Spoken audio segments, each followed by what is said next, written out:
Let's do this. Let's go.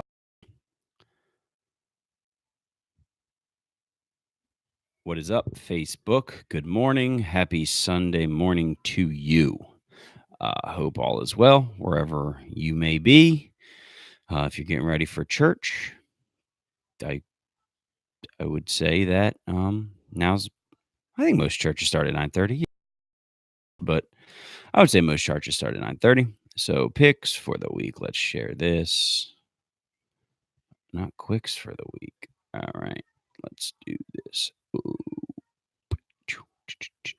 All right, post. And we're in. Okay. Let's go. Let's get this started on this beautiful Sunday morning. Yesterday, I had soccer with the kids, but that's not why we're here. We're not here to listen to me meander about my life. That is for the regular weekday shows, and you will get plenty of that because I have put myself squarely in the doghouse this weekend. No, and I know.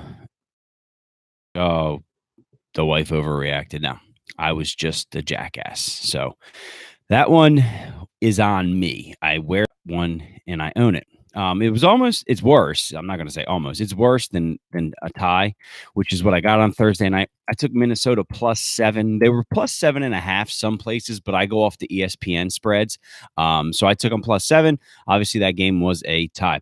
For me, it was a loss for the Vikings, a loss for Kirk Cousins, who has looked really good, but has been let down by his team. Seems to be same story from last year. Like when he was with the Redskins, Kirk Cousins does to make his team suck. But apparently, as soon as he goes to a team, the defense just shits the bed. He oftentimes lost shootouts in Washington, and he's been losing shootouts or tying, I guess you could say, against the Packers in shootouts since he's been in Minnesota. I do think they'll figure it out. I do think they're a playoff team, and I think they're a better team than they are with Case Keenum at the helm. I think. I don't know. Obviously, last year they went 13-3. They went to the NFC Championship game. Will they repeat that success? I don't know, but I think they're in a better overall position with Kirk Cousins as the quarterback, as long as he's not putting his magical, I would call it juju, but we can call it doo-doo on the defense. You see what I did there? I made a poop joke. Nice little poop pun to start off the picks podcast. Let's go. Atlanta started off the week -6 home against the Cincinnati Bengals. They've come all the way down to -4, which should tell you a lot about the way the Falcons have been playing this year. They looked okay against the Eagles in the opening week, came back, beat the Panthers, and then lost to Drew Brees when he was just being Drew Brees. Against the Panthers, they got away with not having Keanu Neal, not having Deion Jones. It was evident that they need those guys against the Saints. The Bengals have Giovanni Bernard. They have Joe Mixon out of the backfield who can cause matchup problems. And when you don't have Deion Jones, you don't have Keanu Neal, you can get caught in mismatches very quickly because Deion Jones is a really fast guy. Keanu Neal can guard some of those backs out of the backfield. Is he the greatest cover corner or cover safety? No, but he's an upgrade to that KZ kid.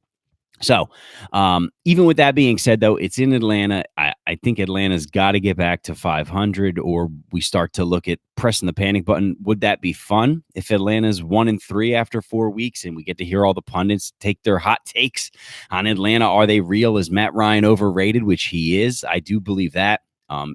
The guy, I've already talked about it multiple times. The guy's going to end up in the top 20 in almost every quarterbacking category there is. I think a lot of that has to do with the era that he plays in. I know it's a terrible thing to say that he comes up small and in big circumstances, but he really does. His red zone numbers have been atrocious the past 3 years. He's the quarterback you want between the 20s. From the 20 to the 20, give me Matt Ryan. But then once you get inside the red zone, he's pretty pathetic. I don't know if it's play calling. I don't know what it is, but he's pretty pathetic. However, I'm riding the Matt Ryan train today. I'll take ATL -4 at home. That line's been dropping. It scares me. That line is basically screaming to take the Bengals, but if it were at 6, I'd still take Cincy. But down to 4, I'm going to take Atlanta. I think they can win that game, 31-24, whatever.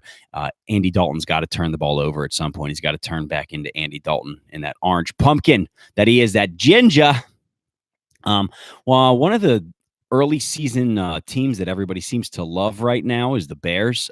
So Chicago is home to the Bucks. Ryan Fitzmagic, he kind of turned back into Fitzpatrick on Monday night in the first half. And then in the second half, he was able to redo the Fitzmagic and turn into a psycho after one touchdown pass. I don't know if you've seen the GIF or however you guys refer to it. I say GIF, but the correct way is apparently GIF. He's running around like a psycho person. Like, seriously, looks like he snorted a whole 8-ball to the face. Running around, eyes fucking humongous, no pupils to be seen. Was quite scary. But I want that guy as my quarterback, not the one that's just taking the check downs every day. I want Fitzpatrick hucking it up there. However, he's going against one of the league's more up and coming defenses. Obviously, the Jags are one of the best defenses, but the Bears are up and coming. They got Khalil Mack, Eddie Goldman in the middle. Prince Amukamara is going to miss today, which is going to be big. Anytime you're going up against a team that has Deshaun Jackson, Mike Evans, OJ Howard over the middle, you want as many weapons as you can have in the backfield. I don't know. This game is really hard for me to call. Chicago's D against Ryan Fitzpatrick scares me, but I think they have enough pieces out that Tampa will put the pieces together. They seem to have had Chicago's number in the past couple of years. I think in the last few years they've played, Tampa's come out on top. So for that reason, I'm going to go Tampa +3. But I really have zero confidence in calling that game. This one is bizarre to me because it's two teams that you're never really sure which team is going to show up. So we have Detroit going to Dallas to take on the Cowboys in the Big D, or I don't think they're in Dallas. I forget. I think they're like Arlington or somewhere stupid, some dumb, stupid little city, but they end up calling it Dallas. It's like the Jets. They're called the New York Jets, but they play in New Jersey. It's kind of how Dallas is. They don't really play in Dallas, but they're called the Dallas Cowboys because they're kind of close enough to Dallas for it to count. We them boys. Dallas is -2.5. That line started off Dallas -3. Today it's Dallas -2.5. Look, they cost me some money because I bet the Giants 2 weeks ago, and they looked really good against the Giants. But that was also the Giants being pretty bad. Then the Giants last week come back out against the Texans and look like an actual NFL team, and the Cowboys turned back into the Cowboys against the Seahawks. I was really confident in the Cowboys in that Seahawks game, but fool me once, shame on me. I think fool me once, shame on you. Fool me twice, shame on me. Because then I would be the idiot for trusting you again. That's right. All right, glad I walked through that one and worked it out in my head. Anyway, Dallas is not going to fool me again. I think Detroit is still suffering from that Monday night Jets loss. I think people are still undervaluing them. Are the Patriots what they have been? No, but Detroit put a pretty good team and they put it on them. I think Detroit's defense is good enough that they'll hold the Cowboys down, and I don't know that the Cowboys can stop all the weapons that the Lions have. For that reason, I'm going Detroit +2.5 in that game. I actually like them to probably win it outright. Green Bay -9.5. They're home to the Buffalo Bills. Josh Allen looked like an actual NFL quarterback last week against the Vikings. They ruined everybody's fucking eliminator pool. I said right on this podcast, 17 points was too much, but I would take the Vikings in my elimination or suicide pool or whatever we refer to them as in 2018. And I'd have been eliminated. I'd have been suicided. I'd have been that. I'd have been all those things because I would have went hard on the Vikings last week, and I would have went right out on that horse, and it would have been done and over with. I don't know that they can string it together 2 weeks in a row. So, what's up?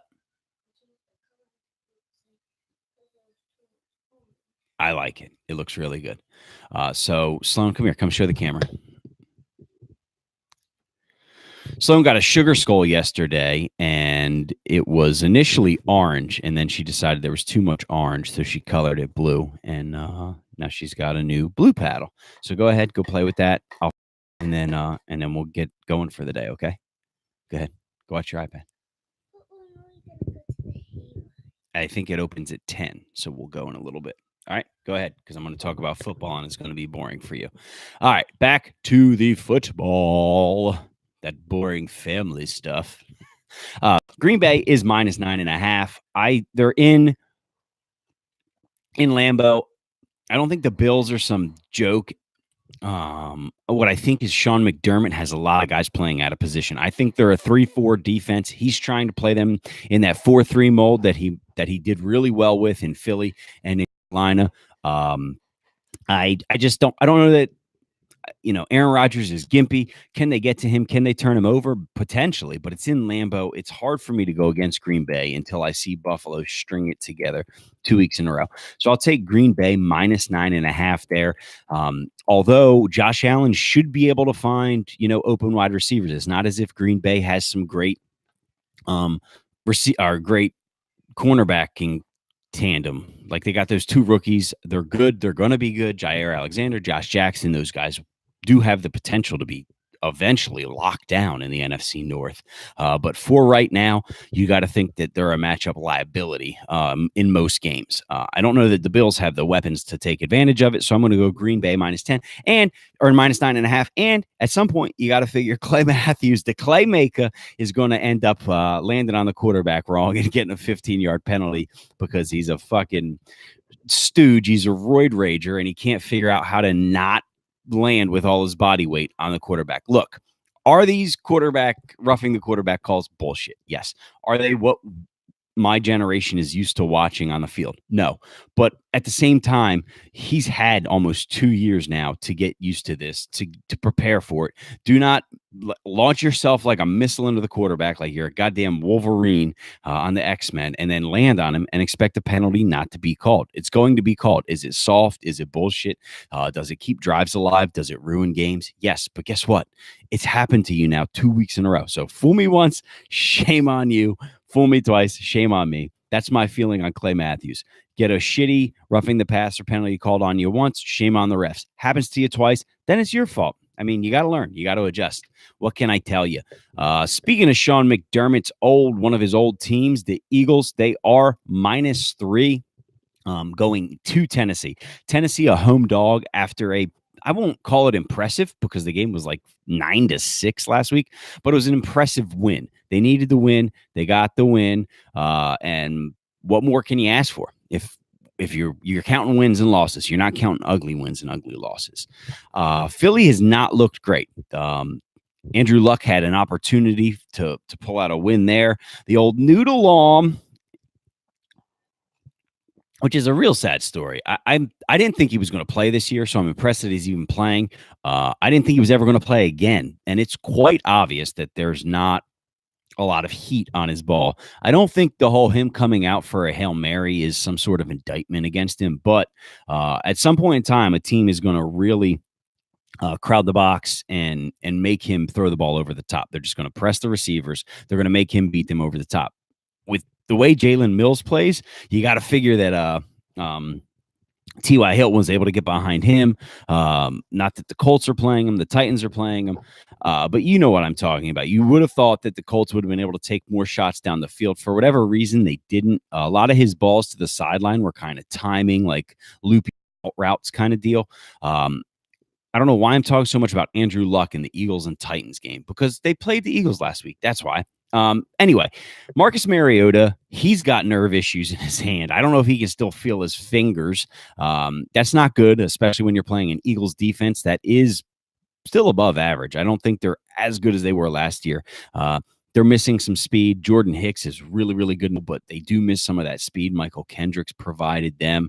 Malcolm Jenkins is still really good, but he also looks like he's slowed down a step. Sidney Jones, Ronald Darby, they're really good, but again, they've shown that they can be beaten by double moves. Fletcher Cox on the inside, he's really kind of the difference maker. If he can cause problems for Mariota, he should be able to pressure them into some issues. I actually like Tennessee +3 here at home. If this were in Philly, obviously it's a much different story. Tennessee at home, the Eagles have not been that impressive this year. So I'm going Tennessee +3 in that game. Look for the Eagles to win a fucking blowout, like 45-6. Carson Wentz gets his shit back together. He looked good in his first game back.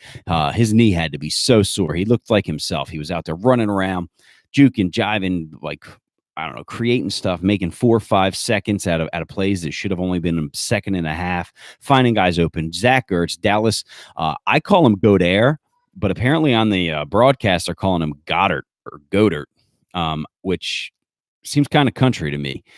It looks like maybe I watched too much hockey as a kid, but it looks like Dallas Goedert. It's Goedert, and they're calling him like Goddard, like Joe Dirt. But no, he should not. It should be Goedert. Anyway, I'm taking the Titans +3, which brings us to the aforementioned noodle-armed Andrew Luck, battling another, I guess you could say, struggling quarterback in Deshaun Watson. Houston goes to Indianapolis. Indy is home in a pretty important AFC South division game. Basically, the loser of this is almost out of it at this point. It looks like it's going to be between the Jags and the Titans to battle it out at the top there. And you got to figure the loser of this game, I think that will put the Colts to 1-3. If they lose, the Texans win, they go to 1-3. If the Texans lose, they go to 0-4, which basically ends their season. So I got to think the Texans will go in to Indy, save their season, get a win here. So look, I don't want to be hot take guy, but three weeks into the season, it looks like Deshaun Watson was more of a fluke than a phenomenon. Patrick Mahomes is the new phenomenon. We'll see how long that lasts. Typically, Kansas City comes out hot, goes like 6-0, 8-0, 7-1, and then they start to fizzle there toward the end. So we'll see how Mahomes can keep that going, but the phenomenon from last year of Deshaun Watson has officially fizzled. Let's see how many like PH and F words I can use. He's a phenomenon. He's a fluke. He's a fizzler. I don't know. He's a farce. I just do not. I've not been impressed. I'm not going to act like I've watched every snap, but what I've seen shows me why teams passed on him. Let's just put it that way. I think the Browns, after seeing Baker for one game against the Jets and then seeing Deshaun this year, are not that upset about passing on him and taking Myles Garrett, who's a monster, a straight up legitimate monster. He's dominant. I think this year he's starting to show that. Next year it could be even scarier when he gets either one, some more help, or two, some more moves, because he's already freed up a lot of stuff on that line for other guys. They got a guy, Ogunjobi, I think his name is, like a D tackle, who has been basically getting one-on-one blocked all season, and he's just dominating because of that. I don't know. I ended up on Ogunjobi, started talking about Deshaun Watson, and I ended up talking about a D tackle from the Browns. This is how shit goes. I just meander. I take quick lefts. I take sharp rights, and I fucking crash into a tree. All right. We're at Dolphins, Patriots, probably the most important game this week. I know I'm an AFC East bias. But the Dolphins are 10-1 in the last 11 games with Adam Gase and Ryan Tannehill. The Patriots look to be old finally. They have one more game here without Edelman and the steroid user, the abuser, the roid rager. Him and Clay Matthews were hanging out together this season, apparently. No, so the Dolphins are being a little bit disrespected here. They are in New England. Don't get me wrong. New England is home. New England started off as a touchdown favorite. It's down to 6.5 points. New England -6.5. In years past, this was the game that the Patriots came out and said, you know what? This is still our fucking division. You all have counted us out. We're going to win this game like 35-17. We're going to dominate from start to finish. I don't know if this Patriots team is that. We're going to find out today, and I'm going to pick against them just because I like picking against the Patriots. I'm going to pick against them. We're going to see if they're any good. We're going to see what they have in their, what did Mick Foley say, their testicular fortitude. We'll see if they can dig down deep, find their nuts, and be the AFC East dominators they were supposed to be at the beginning of the year. I don't want to say Tom Brady's past it, because that's insanity to say, but he has looked increasingly like an angry old man. Like, get off my lawn. And that shit works when you're putting up 5 touchdowns and taking your team to the Super Bowl. When you're throwing for 160 yards and a couple interceptions, doesn't work so well. I do think the Patriots are still fine. A lot of other teams in the AFC are struggling right now, so it's not as if they're in danger of missing the playoffs at this point in time. Matter of fact, I can see them winning this game. I just don't know that they beat Miami by a touchdown. So I'm going to go Miami +6.5 here in New England. That crowd's going to be crazy. I actually in one of my Madden leagues, there's a Pats fan, and he's going to the game. He said already that the atmosphere was kind of they were hyping it up to try to make the atmosphere as crazy as possible. I have no doubt that atmosphere will be nuts. I just like Ryan Tannehill and the Dolphins. I mean, he's underrated. The guy just gets the job done. People shit on the Dolphins for taking him when they took him, and he has been oft injured almost as often as Aaron Rodgers, who's like a fucking god. So yeah, the guy he does get injured often, but when he's on the field, he performs 10-1 in his last 11 games. That's Tom Brady-esque right there. So he'll take on Tom Brady today. Look, in my heart of hearts, I think I know what's going to happen. I think I know the Patriots are going to win that game, and I think they're going to win it going away. But I think Miami can keep it close. A lot of teams are starting to realize that keeping Tom Brady off the field is not the way you beat the Patriots. The Patriots have big, hulking linebackers. They want you to try to run the ball against them and keep Tom Brady off the field. That's what they want you to do. They want you to run the ball and play into their hands because that's their strengths. The way you beat the Dolphins, the way you beat the Patriots is to spread them out, get all those big oafs fucking in space, in coverage. Kyle Van Noy, Donta Hightower is slow. All these guys, Trey Flowers isn't quite as effective rushing the passer as he is stuffing the run. Like, they've got a ton of guys, but you got to spread them out. You got to keep them moving.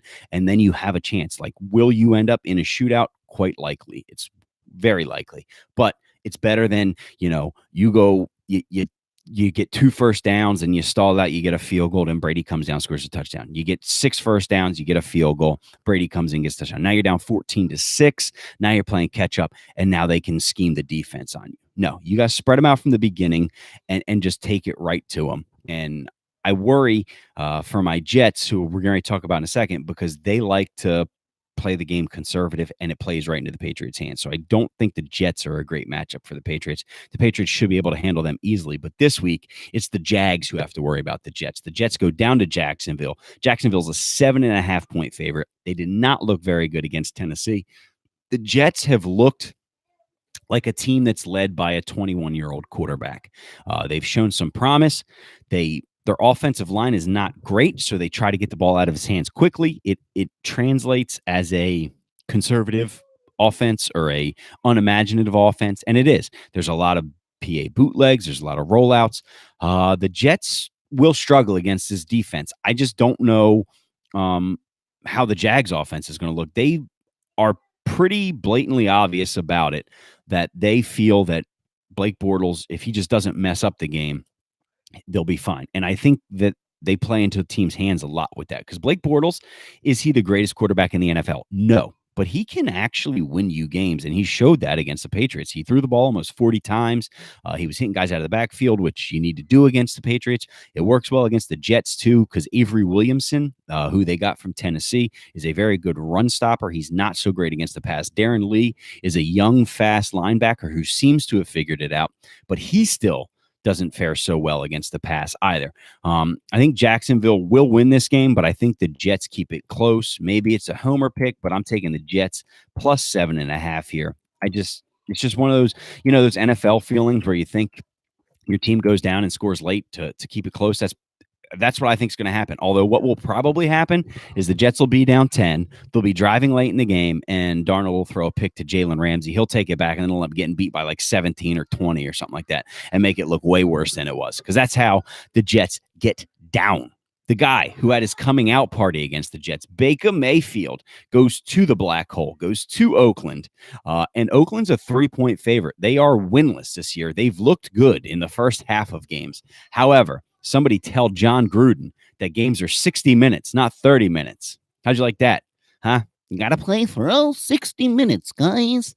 No, I think John Gruden's got to be trolling with his whole, we need to get to the quarterback more. Like, he's got to be trolling. He has to understand that Khalil Mack was traded, right? Like, he understands that they traded Khalil Mack, and that's one of the reasons they can't get to the quarterback. However, they're a 3-point favorite. They started off as a 2-point favorite, so that tells me that Vegas really, really likes the Raiders.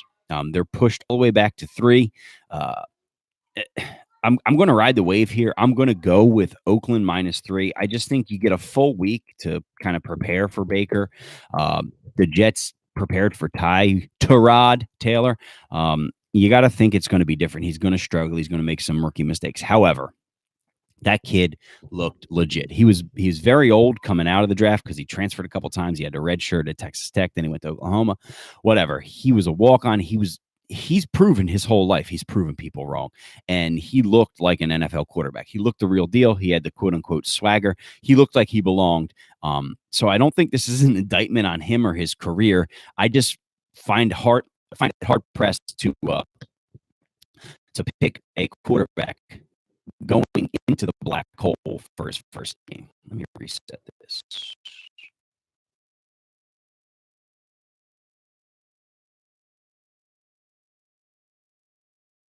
Yeah, I just have a hard time picking him. Oh, geez.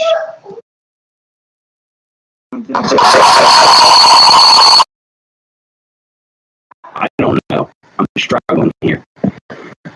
Let me reset this again.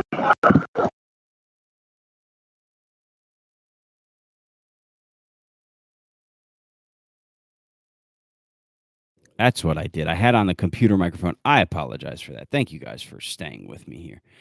I'll edit that out in the actual podcast. But if you're watching live right now, that was insanity. I apologize. Anyway, it's hard to trust a rookie quarterback going into the black hole in his first ever career start. So for that reason, I'm going to take the Raiders -3 at home against Baker Mayfield. We're into the 4 o'clock games. That Raiders-Browns game is a 4:05 game on CBS. Fox obviously has the doubleheader. They've got Giants Saints, which the majority of the country will see at 4:25, and then there's also Chargers Niners, which I don't think anyone wants to watch after Jimmy GQ has gone out for the season. So Cardinals Seahawks, another rookie quarterback getting his first start. Josh Rosen, the Rosen one, looked awful against the Bears. It was an awful decision by the coach to put him in the last 2 drives of the game to try to salvage that game. Sam Bradford did not look good throughout the game, but to put your rookie quarterback in the last 2 drives when the team was just sitting back, pinning their ears back, expecting pass, was a bit of a shit move, in my opinion. Steve Wilks, I don't know. I've not watched many Cardinals games, but just based on that decision alone, you got to question if this guy's head coach material. There's another hot take. Is he head coach material because he made one bad decision? I don't know. It's just really bad look to put your rookie quarterback when a team knows you're going to pass. Like if you have some semblance of balance and you can go back and forth, maybe run, maybe pass, you're fine. But they knew they were going to have to pass the ball. They pinned their ears back. I think they picked him off almost to the house once, but there was a penalty. It was not a good look for Josh Rosen. I do think he'll perform better. But again, I don't think a rookie quarterback goes into Seattle and gets a win. So I'm going to take Seattle -3. Seattle's going to be the worst 2-2 team in the history of the NFL after today. Yes, I said it. The worst 2-2 team in the history of the NFL after today. And I'm not. There. Is that better?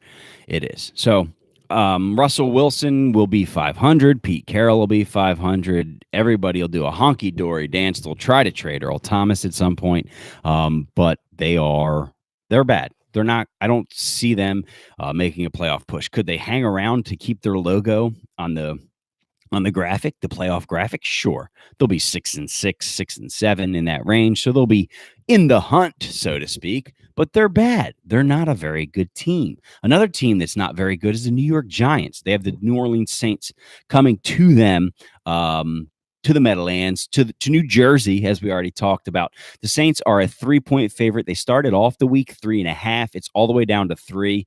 Give me the Saints -3. What more can you say about this game? Eli Manning is washed. He's been washed for about 3 years now, but the Giants keep trotting him out there like he's any good. Did they look good against the Texans? Sure. They had a good game. They got their win, but the Texans have looked bad, quite frankly. New Orleans does not have a great defense, so OBJ, Saquon Barkley should be fine to start in fantasy. I mean, Eli's not hampering them. They're doing just fine.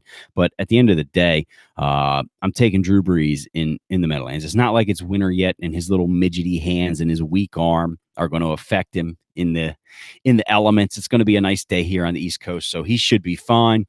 Give New Orleans -3.